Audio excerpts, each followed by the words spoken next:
A single dad who swore he'd never fly again, a narrow airplane aisle shaking. A whispered request he was never meant to hear. What Jason discovered on that thunder-filled night wasn't just turbulence or a captain falling ill. It was a calculated plan to turn an accident into something no one could ever prove afterward.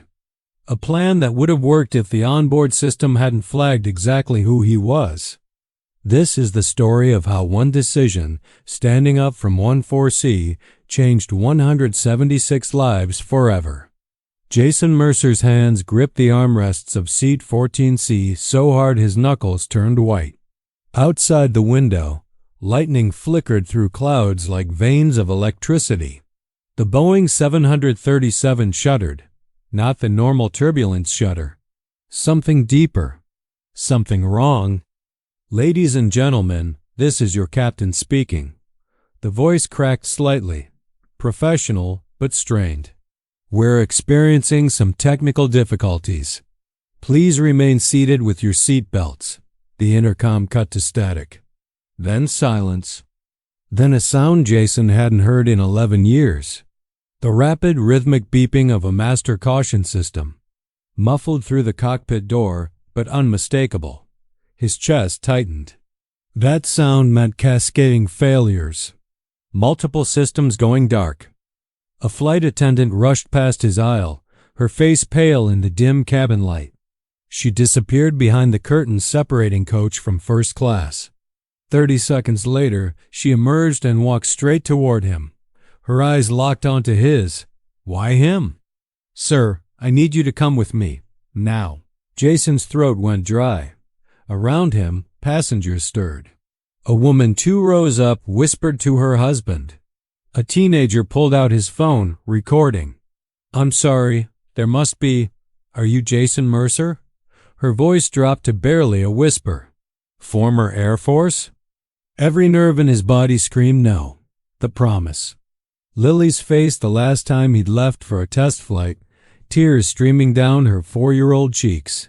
The promise he'd made when he walked away from the cockpit forever. "You don't understand," he started. She leaned closer. "The captain is unconscious. The first officer is trying to fly this plane manually with degraded hydraulics. We have 176 people on board." Her hand trembled as she gestured toward the cockpit. "You're the only person on this aircraft with any flight experience beyond a Cessna rental." The cabin lights flickered. Someone screamed. Jason closed his eyes. Lily's voice echoed in his head. "Promise you'll always come home, Daddy." How could he keep that promise now? The Phoenix airport terminal smelled like coffee and recycled air. Jason's phone buzzed. A photo from his sister Sarah. Lily and Sarah making cookies. Flour everywhere, Lily's gap-toothed smile filling the screen. He typed back, "Save me one. Love you, sweetheart." 48 hours. Phoenix to Atlanta and back. He'd be home Saturday night. Lily wouldn't even know he was gone. Sunridge Air Flight 447 to Atlanta will begin boarding in 10 minutes. "We apologize for the delay due to weather." Jason gathered his laptop bag. Through the terminal window, the plane sat waiting, rain streaking down the glass. Lightning illuminated the tarmac. He looked at Lily's photo one more time before pocketing his phone. At the gate, he noticed an older man in a pilot's uniform sitting alone, studying an iPad. The man's hand shook slightly as he scrolled. Jason looked away quickly. He knew that shake. The kind you got when you'd seen things go wrong at altitude. He hadn't thought about those days in years. Hadn't let himself. The boarding line moved. Jason found seat 14C, window side, and settled in. A mother with twin toddlers. A businessman already asleep. A nervous flyer gripping a rosary. He pulled out his phone one last time before airplane mode. Lily's photo stared back at him. Flower on her nose. That smile. The cabin door sealed with a heavy thunk. The engines began their low whine.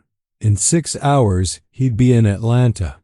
In 30 hours, home. Simple. The plane lifted into darkness. "Sir, we need you now." The words hung in the recycled air. Jason's mind raced through every excuse. He was a systems analyst. He fixed code, not airplanes. His last flight as pilot in command was 11 years ago. There has to be someone else, he said quietly. The flight attendant, Rebecca, her name tag read, shook her head. A retired Marine helicopter pilot from 30 years ago. A teenager with 40 hours. You're the only one with jet experience, she paused. Your profile came up in our manifest system. Air Force wings. Jason felt his hands go cold. I made a promise, he whispered. Rebecca crouched down. Around them, passengers were starting to notice. What promise? Edwards Air Force Base. 11 years ago, the F-16 had pitched nose down without warning. Hydraulic failure during a high G-turn test. The desert floor rushing up at 600 knots. Jason's vision tunneled. His arms burned fighting the stick. The ejection handle's right there, calling to him. But if he punched out, the jet would impact near the housing area, near the elementary school where Lily was in pre-K. He'd fought it. Screamed commands at systems that weren't listening. Got the nose up at 4,000 feet, landed on the backup runway with smoke pouring from every seam. When he climbed out, his hands wouldn't stop shaking. For 3 days. Sarah had been waiting with Lily, his daughter's face tear-streaked and terrified. Promise you'll always come home, Daddy. Promise you won't leave me. He'd held her until she fell asleep, then submitted his resignation the next morning. I promised my daughter I'd never fly again, Jason said. I promised I'd always come home. Rebecca's voice stayed firm. If you don't try, none of us go home, including you. The plane lurched. The cabin lights dimmed. Emergency lighting cast everything in pale blue. A woman started crying. 2 men stood up, demanding answers. The teenager with the phone was live-streaming in panicked whispers.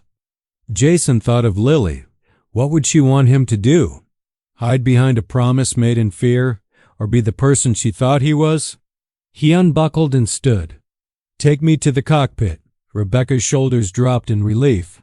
Thank you. The cockpit door was already open. Inside, he could see the first officer gripping the yoke with white knuckles, sweat pouring down his face. Jason stepped through the threshold.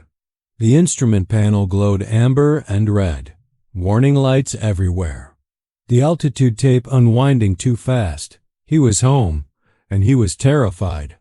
The first officer's name was David Chun, 28, maybe 30. His uniform shirt was soaked through. Who the hell are you? Jason Mercer, former Air Force test pilot. F-16s mostly. 3,000 hours jet. But it's been 11 years. Chun shot him a glance, skeptical, desperate. Test pilot? Edwards. High performance trials. Emergency procedures. Jason scanned the panel. Dark screens. Hydraulic pressure gauges bleeding down.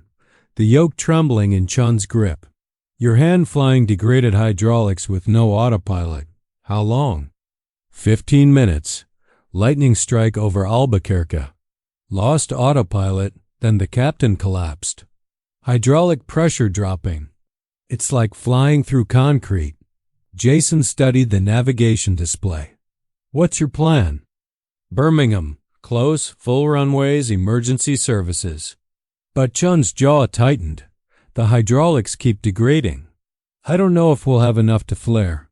Or if the gear will work. What's your total time? 800 hours. 6 months on the 737. Chun's voice cracked. This is my first real emergency.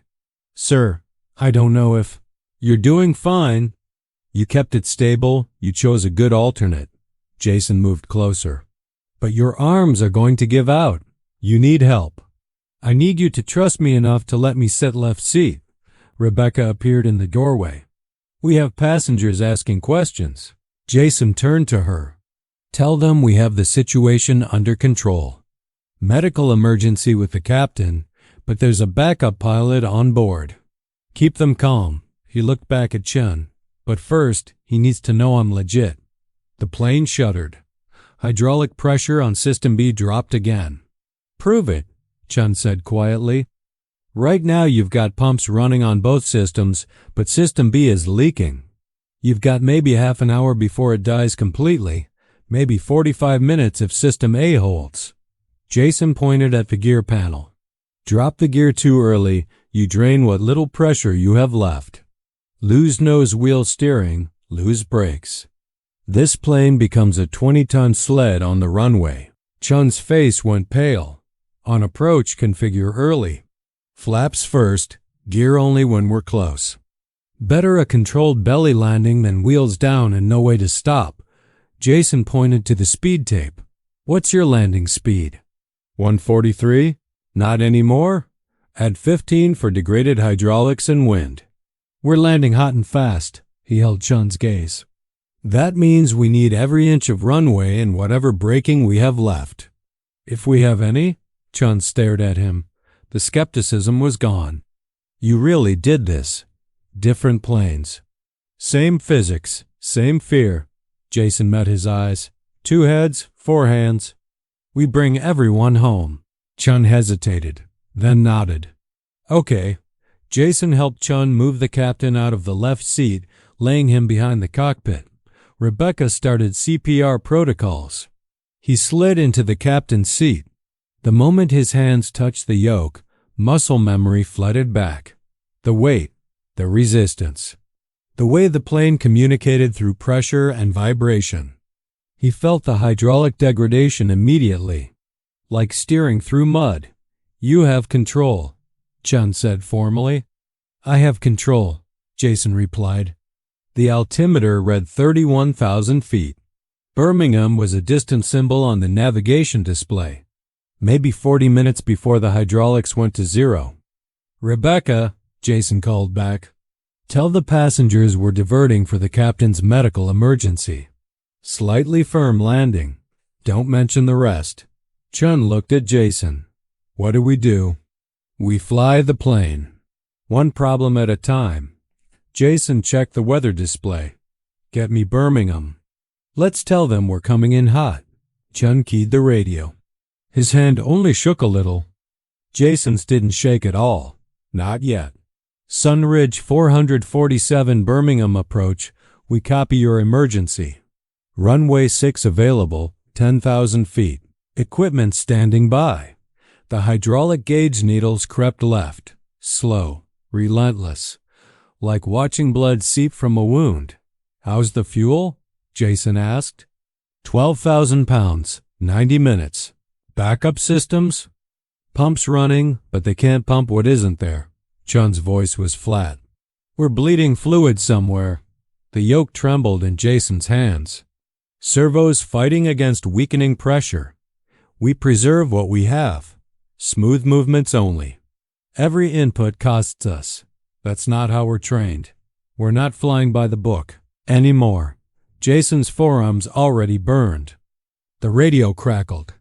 Sunridge 447, advised souls on board and fuel remaining.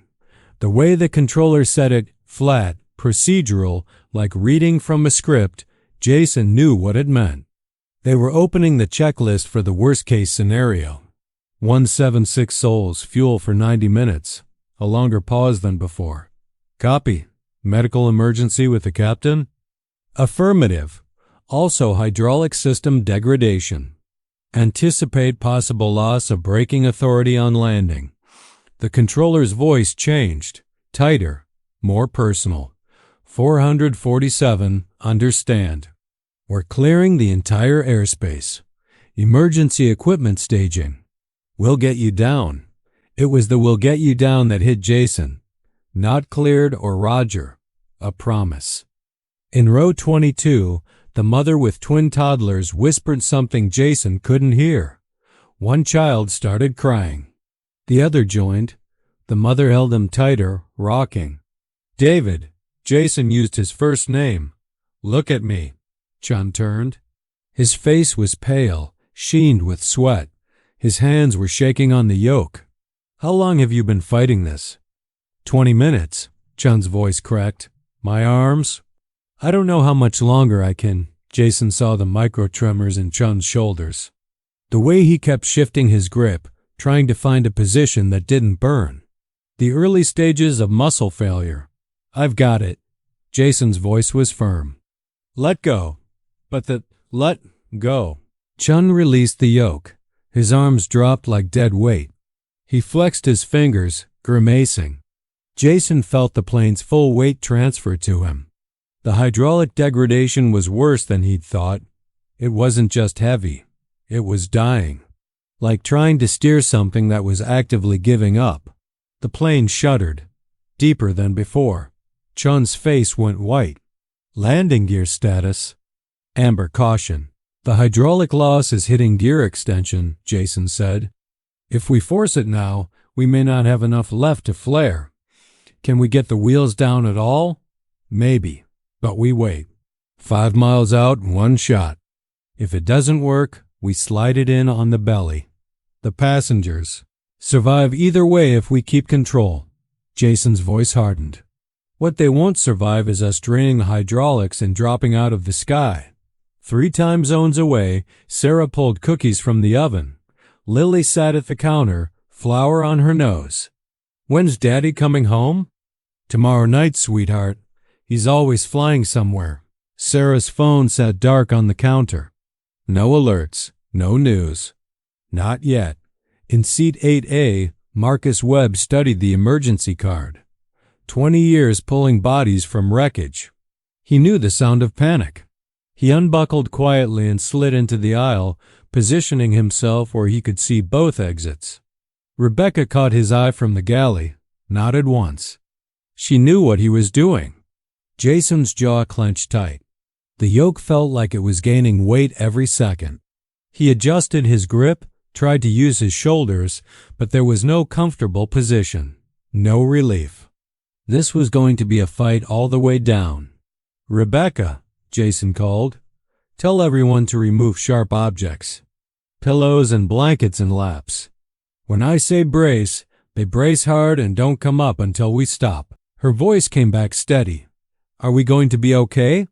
Jason looked at the needles still drifting left. At the distance still to go. At his own shaking hands. We're going to do everything we can, he said. And he prayed it would be enough. The announcement crackled through speakers. Rebecca's voice, calm but edged. Ladies and gentlemen, we're beginning our descent into Birmingham. The captain has been taken ill, but we have an experienced backup pilot in the cockpit. We'll be landing in approximately 20 minutes. Please prepare for a possible hard landing. The cabin erupted. Whispers and questions, then voices rising. A man in first class stood up, swaying. What do you mean hard landing? What's wrong with the plane? Sir, I need you to sit. Don't tell me to sit down. Vodka heavy breath. I paid $1,800 for this ticket. Other passengers unbuckled. A woman in 18F with a ring light clipped to her phone was love streaming. Guys, I'm literally on a plane that's crashing right now. Ma'am, we're not crashing, Rebecca said firmly. Please end the stream and put your phone in airplane mode. You can't tell me what to do. I have a right to film this. Jason heard it through the cockpit door. Fear spreading like fire.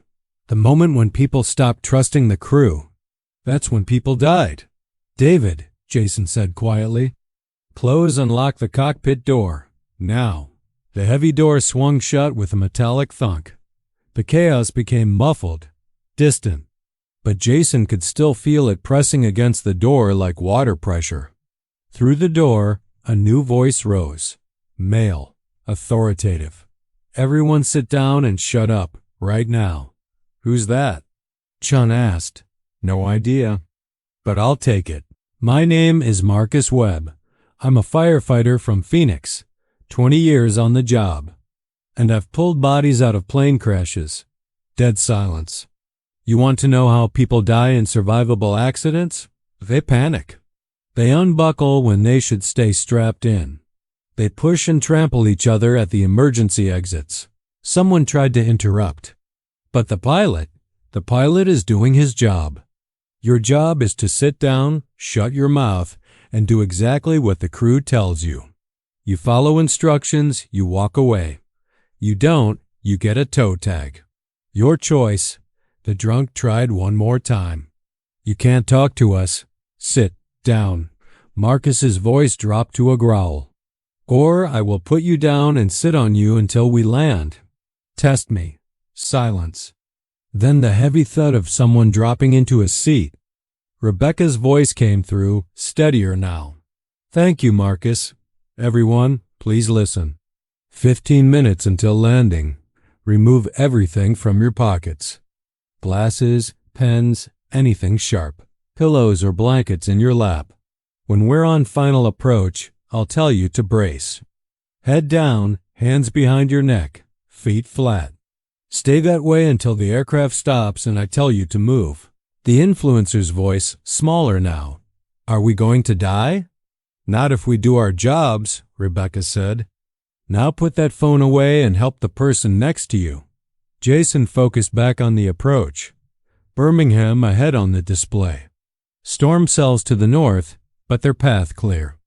Sun Ridge 447, descend and maintain 10,000. Chun acknowledged.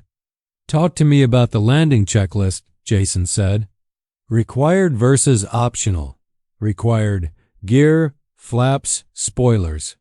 Optional, auto brakes, which we don't have anyway. When we get close, I want gear down if possible. But watch that pressure like your life depends on it. Because it does. What if it doesn't come down? Then we belly it in and hope the firefighters are as good as Marcus. Jason checked their position. But I'd really prefer wheels. The radio crackled. Sun Ridge 447 Birmingham. We've cleared the airspace for 50 miles. You're the only aircraft. Runway 6 is yours. We've positioned emergency equipment at the departure end in case of overrun. Chun shot Jason a look. They think we're going off the end. Smart of them. Jason did the math in his head. Landing fast, limited brakes, unknown hydraulics. The margin was razor thin. You still with me? Jason asked. Yeah, scared, but with you. Good. Scared keeps you sharp. Jason's hands had started to go numb from gripping the yoke so hard. We're going to make this work. In the cabin, a hush settled. The kind that came when people realized there was nothing left to do but trust. Jason had been on both sides of that equation. He knew how much it cost. He just hoped the price today wouldn't be too high. Jason. Chun's voice was quiet. I radioed Birmingham privately. Told them we have a passenger pilot sitting left seat. They asked if you're current, if you're typed, if you have legal authority. Jason's hands tightened on the yoke. He knew the answer. He wasn't current, wasn't typed, had zero legal authority. And you said? I said we're out of options. Chun's voice steadied. But Jason, if we crash, if people die, they'll come after you. Not me. You're the unlicensed pilot who took control of a commercial aircraft. Jason had already seen it in his head. The lawsuits, the media, his face on every channel. Lily seeing her father called reckless, dangerous. But that was only if they crashed. I'm already here, Jason said. Already committed. Let's make it count. Chun keyed the radio. Birmingham approach, Sun Ridge 447. We have a qualified passenger assisting in the cockpit. Former Air Force test pilot, 3,000 hours jet time. He's flying under my direction due to first officer fatigue and captain incapacitation. Static. Then, 447, say again. Jason took the mic. Birmingham, this is Jason Mercer. Former military, extensive jet experience. The first officer is reaching physical limits. I'm handling flight controls for approach and landing under his supervision. The pause was long. Jason pictured phones ringing in dark offices, supervisors calling the FAA, lawyers being woken. Mr. Mercer, can you confirm you're capable of landing this aircraft? Jason looked at the instruments. The needle still creeping left, his arms already burning. I'm capable of trying, he said. That's the best I can give you. Another pause. Understood. 447, you are cleared for approach, any runway, any speed. Emergency equipment standing by. Chun let out a breath. They're just going to let you do it? They don't have a choice, Jason said. Any more than we do. He felt the weight settle fully now. Not just the responsibility for lives, but the knowledge that if any part of this went wrong, his name would be on the first line of every report. What do you need from me? Chun asked. Eyes on systems. I'll fly. You watch hydraulics, gear, flaps, fuel. Anything changes, tell me immediately. No hesitation. Got it. When we get to final, read off altitude and airspeed. Every 100 feet until 50, then every 10. I'll be looking outside. Like a fighter approach? Exactly. Jason felt old training locking into place. And David? When we touch down, handle spoilers and reversers if I call for them. My hands will be full keeping us on center line. Chun's face went pale. He understood what Jason wasn't saying. I can do that, Chun said. I know you can. Jason checked their position. Now get me the approach plate. Let's see what we're dealing with. Chun pulled it up. ILS approach, 3-degree glide slope, decision height 200 feet. Rebecca, Jason called. 2 minutes to final descent. Get everyone in position. Copy, came her muffled reply. We're ready. Jason doubted anyone was ready, but the runway was waiting. And they were almost out of time. Sunridge 447, you're 30 miles from runway 6. Turn left heading 10. Descend and maintain 5,000. Sweat stung Jason's eyes.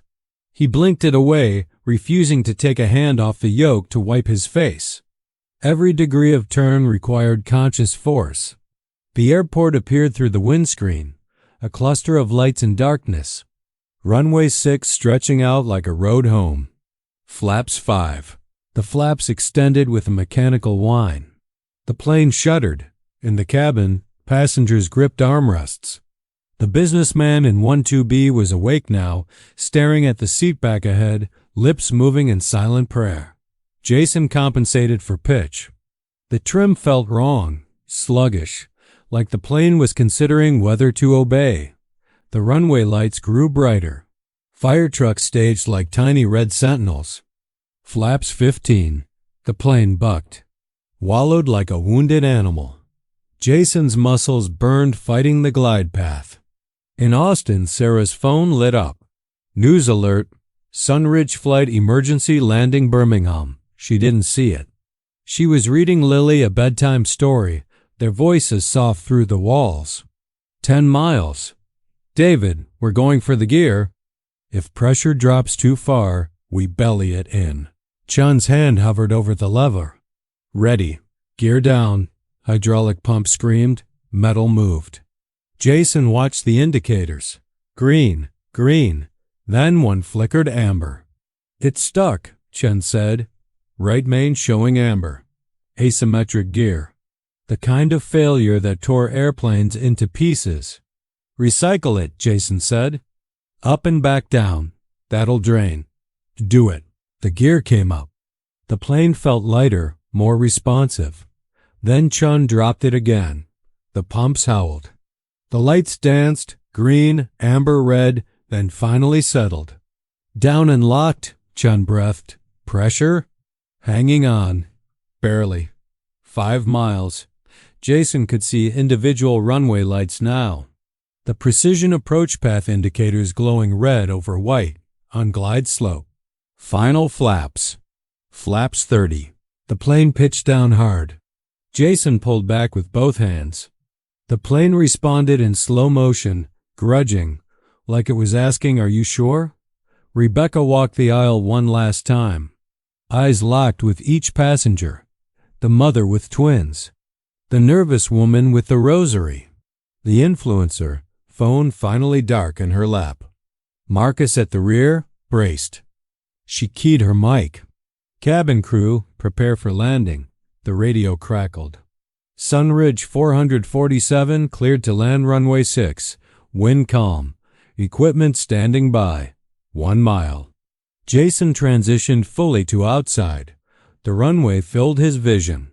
Centerline lights. Touchdown zone markers. The number's 06. 300 feet, Chun called. His voice had gone strangely calm. Jason started the flare. Pulled back. The yoke moved like concrete. 200. Pull. God, pull. 100. The nose came up incrementally. 50 feet. The runway rushed up, lights blurring. 20. The main gear hit first. Hard. Harder than any landing Jason had ever made. The plane bounced, slammed back down. The nose gear followed with a crack that echoed through the airframe. Spoilers, Jason yelled. Chun pulled the lever. The spoilers deployed. Reverse thrust. The engines roared. The plane shuddered, shook, began to slow. Jason stood on the brakes. Nothing. The pedals went to the floor. No brakes. Hydraulic failure. They were still screaming down the runway. The far end rushing toward them. Maximum reverse. The engines howled. The deceleration increased, but not enough. In seat 14D, the nervous woman clutched her rosary so hard it left marks. In row 22, the mother covered her twins with her body. They weren't going to stop in time. We're not stopping. Chun's voice cracked. The end of the runway rushed toward them.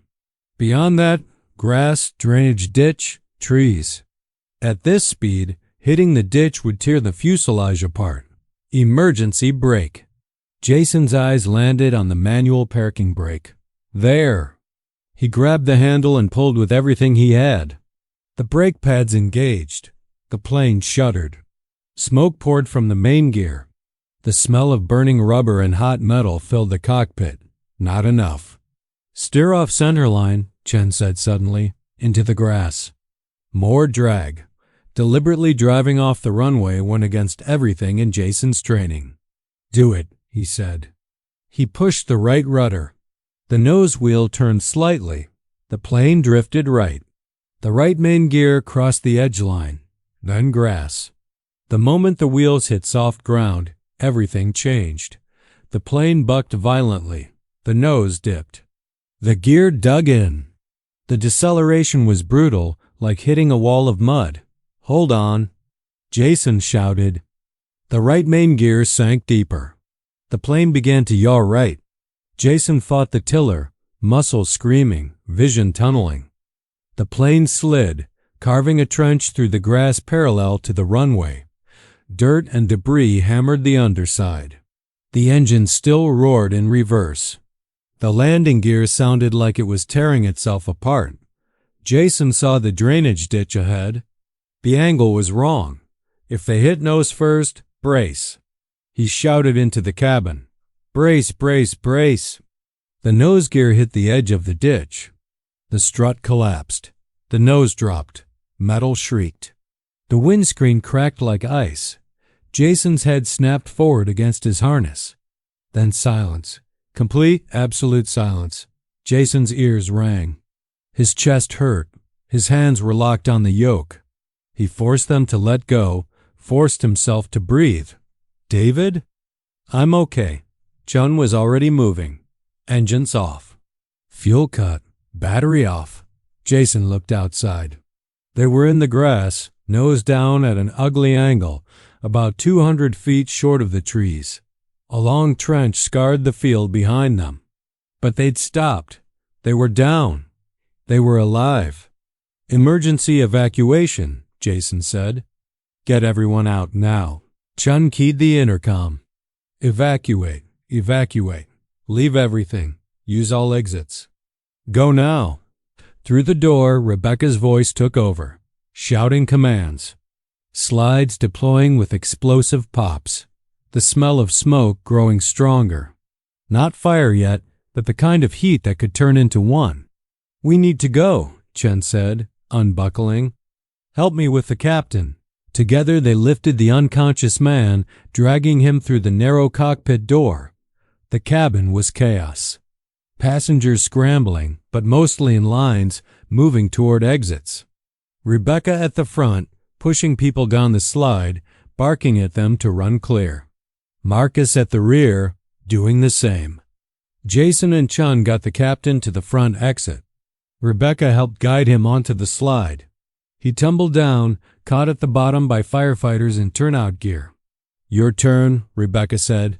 Jason looked back once. The cabin was empty. Just Chun and Marcus at the rear. "Everyone out?" he asked. "Counted them myself," Marcus called.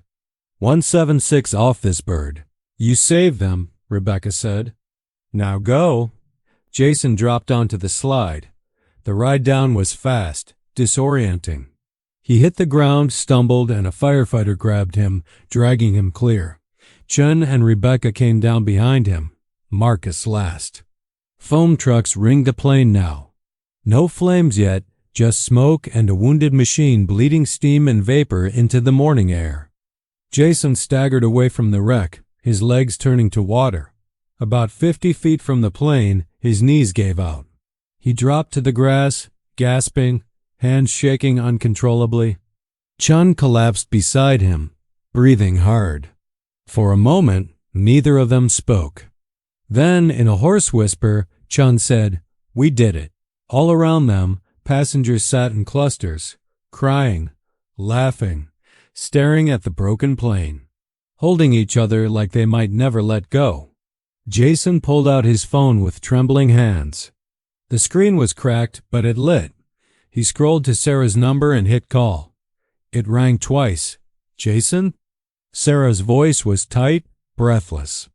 "Jason, I just saw the news. Are you—" "I'm okay," he whispered. "I'm okay," she sobbed.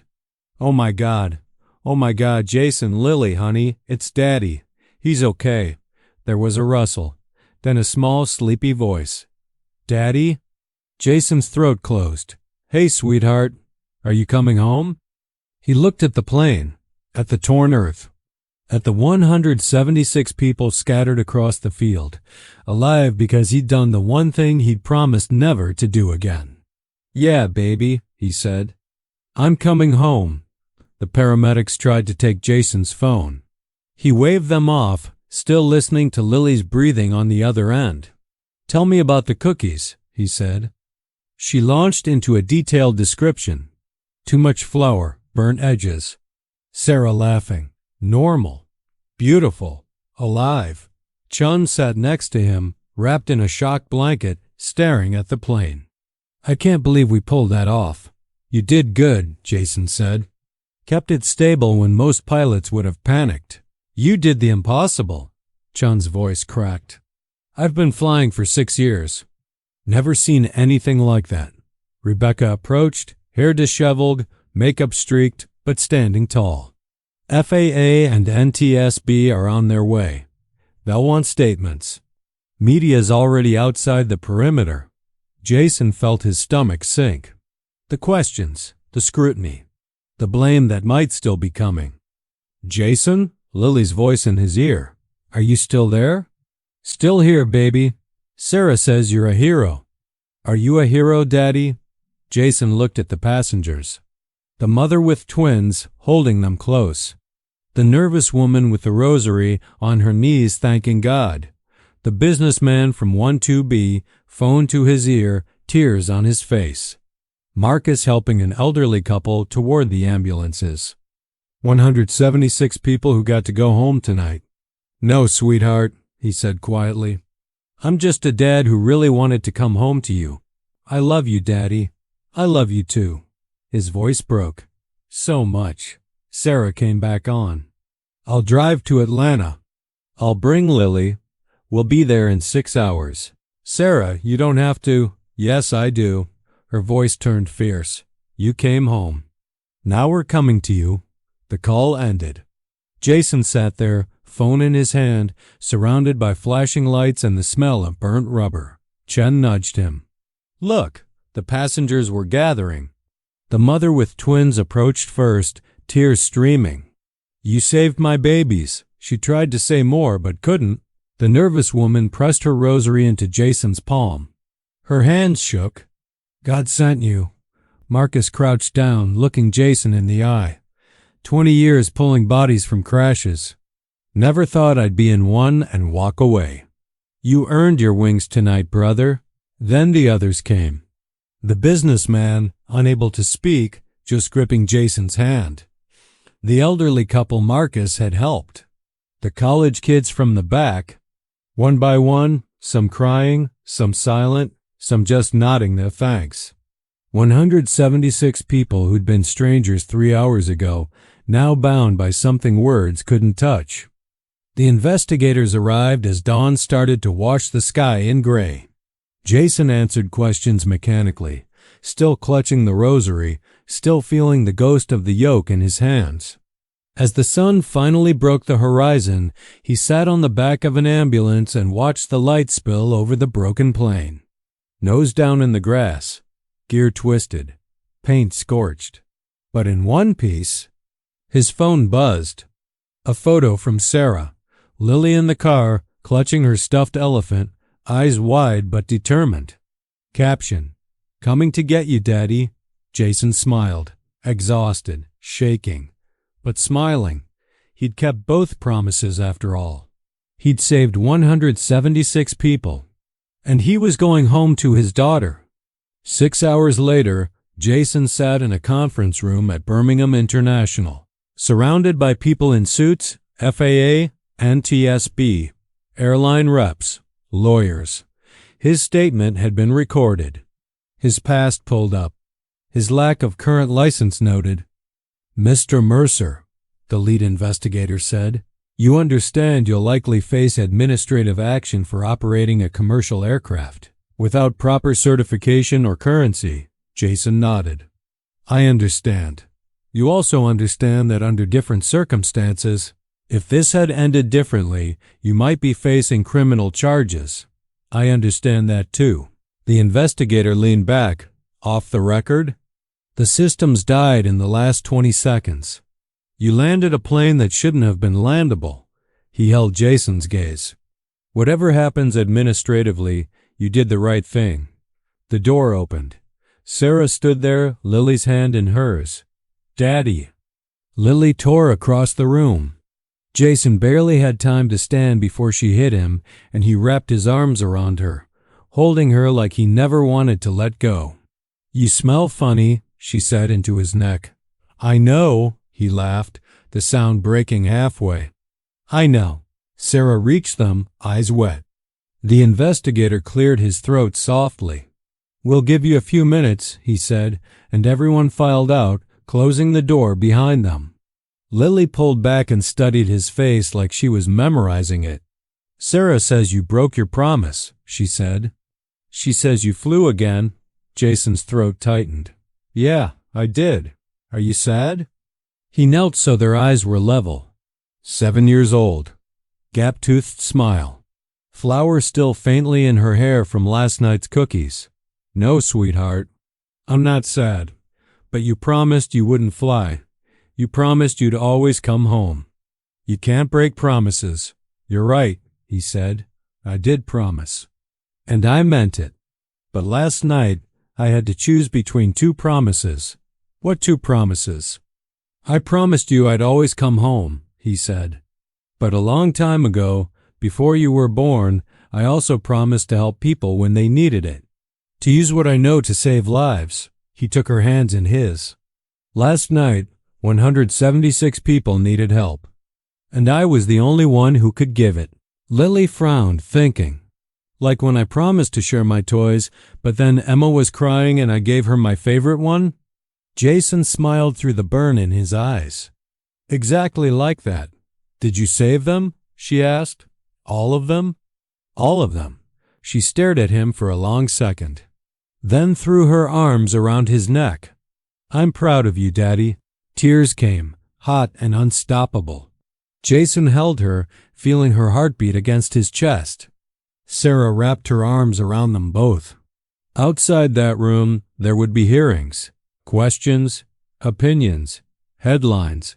In here, there was just a father, a daughter, and a sister who'd held everything together while the world almost fell apart. "Can we get pancakes?" Lily asked, voice muffled. Jason laughed, really laughed this time. Yeah, baby. We can get pancakes. With chocolate chips?